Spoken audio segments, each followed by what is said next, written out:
What's up, guys? Today I'm going to tell you about how the NFL has a new camera angle, a new camera that everybody's been freaking out about. Everybody's been talking about 8K, next gen.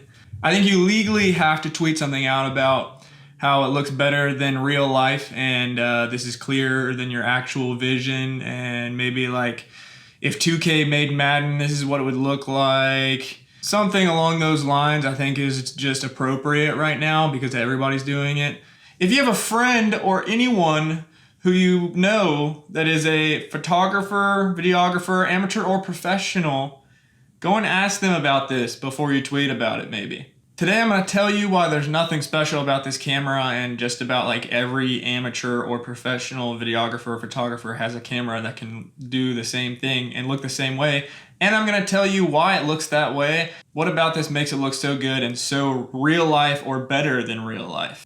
Stay tuned to find out. So the NFL has been using a new camera, and I actually have a camera and a setup that's probably very similar, if not the exact same thing. I know the first time we saw that camera was, I believe, the Washington football team and the Eagles a few weeks back.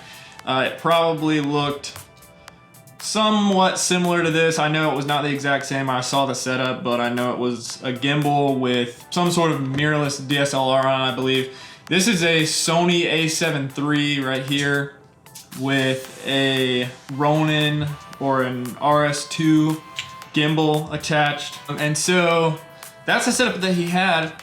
Just about like any professional or amateur photographer may have this setup or could buy this setup, probably at least has a camera pretty similar to this one. So basically all it is something to stabilize the camera so it's not shaky, because he's running around following football players, and I believe just a mirrorless DSLR like this one. So it's not anything super special. It's pretty similar to this. So when I use this terminology, I'm gonna kind of dumb it down a little bit for people who may not know and are sports fans but don't really know much about cameras. So what you're seeing is what we call a shallow depth of field, or a low f-stop, low aperture, or you may hear it as bokeh. And what's happening is around the football players, everything else is blurred. So whoever is in focus, the camera is in autofocus. The camera has autofocus, most cameras do now. But if you put it in autofocus, depending on the settings, the camera will pick up what's in front of you. And so in this instance, it's a football player. And so that football player is in focus and very crisp and clear to you, and everything outside of him is very blurred out. The things that are close to him, like other football players, are maybe a little bit blurred depending on how close they are, but it's about like a depth of field. So like if they're in the same line of sight, it's kind of hard to describe, but if they're in the same line of sight, they'll be in focus, and if they're further back, they'll be more out of focus as they go. That's why like the fans and the crowd, everything way back there is more out of focus and more blurred out. I'm gonna set this aside. One of the reasons that looks so good is because that's how our actual vision is. When you look at something close up, like your hand, you put your hand right in front of you, everything else around it is blurred out. So your hand is in focus, everything behind it is, you know, what they call the bokeh effect in cameras, but everything around it is blurred out. So that's how your eyes work. So like the closer a camera gets to how your actual vision is, the more realistic it's gonna look. So that's one of the reasons this looks so clear, is because the bokeh effect, or the depth of field, is so blurred out. Like the background is so blurred out compared to the foreground or what's in focus, that it makes the foreground look so crispy and clear. And that's why it looks so good to you. So the next reason that everything looks better than real life, or, you know, clearer than your actual vision, is because it kind of is.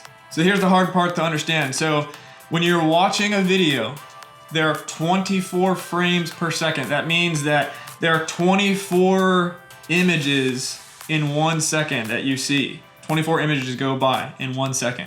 When you're using a camera, you're shooting usually in 24 frames per second, or 23 point blah blah, I don't know, basically 24 frames per second. They do that because that's the most natural frame rate, and it's like the closest thing to what your eyes actually see. So there you go, another thing that makes it look like real vision. And so when you shoot in 24 frames per second, your shutter speed, which I'll explain that in a minute, the shutter speed rule is to be double your frame rate, and that also is like another thing to make it look the most realistic.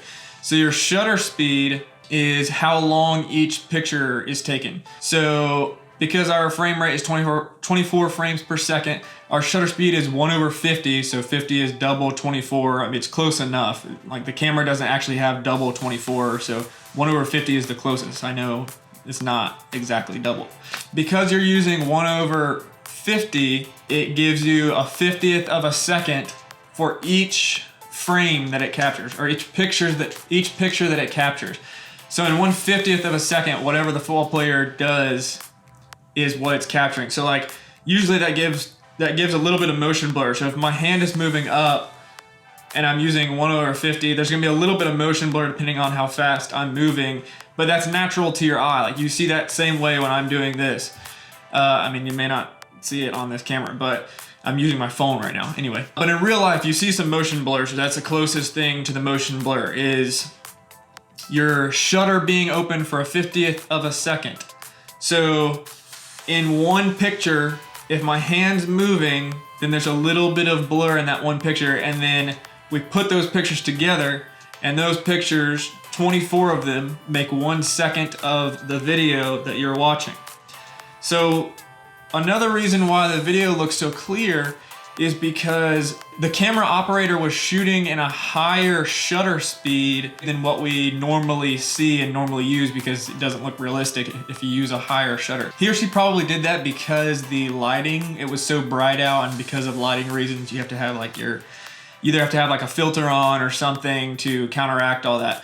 So because he or she didn't have a filter, they had to shoot at a higher shutter speed. And to achieve that video game clearer than vision look, or to avoid the lighting being too much and overexposure, they probably put the shutter speed at around like 1/2000 or 1/4000. So that means that every picture that it takes to build the video, like a video is just a strand of pictures basically. And so every second, so there's 24 pictures in 1 second of video. And so for those 24 pictures, the camera operator was taking images that were a 2,000th of a second or a 4,000th of a second. I'm not sure, it's one of those two. But so what that's doing is it's capturing like very still images, like a screenshot of real life. Like there's no movement, like there's no motion blur. So every image is crisp and clear and outlines it perfectly.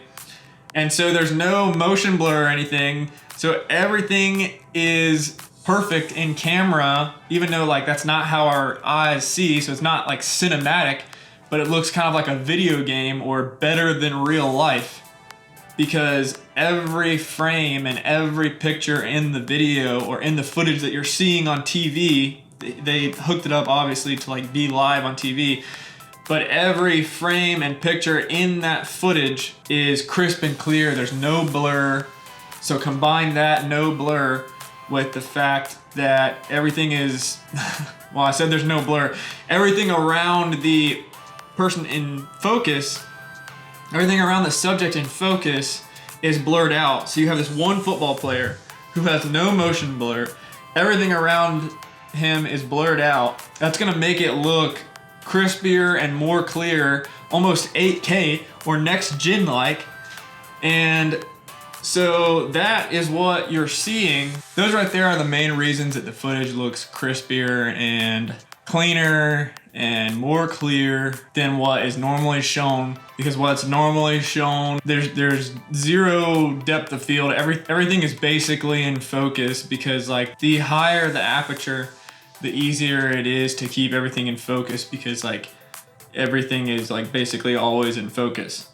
So there's no like shallow depth of field. Like if you're looking at your hand again, and around it, your hand is close to your face, and around it is like everything that's blurred out. As it just gets further and further, the less detail everything has. So like I can see my camera right here, but it's very, like I know it's there and I can see it, but it's very blurred out because I'm looking at my hand. My hand is what it's in focus. But in a live stream football game, everything is basically in focus all the time. And it doesn't matter where it is, how far away from the camera it is and all that. And I mean, they do that because it's just the easiest, and like it doesn't really make sense to take things out of focus for a football game because you want to see everything that's happening. So it makes sense that they're doing that. But these new live end zone cams can be used because the camera operators can get right up next to the players for whatever 10 seconds and get that, you know, crispy clear shot, and everybody freaks out about it and thinks it's 8K in next gen, and then you have more viewership and more watches and all that good stuff. And honestly, yeah, it is pretty cool. I mean, the NFL should have been using this for a while. I don't know why they just started doing this now, but you know, you get better as you go. Anyway, that's it. So comment below if you have any more questions. I'd love to answer them in the comments. Like this video if you learned anything. Subscribe if you want to hear more about videography, editing, design, photography, all that good stuff. And we'll see you next time.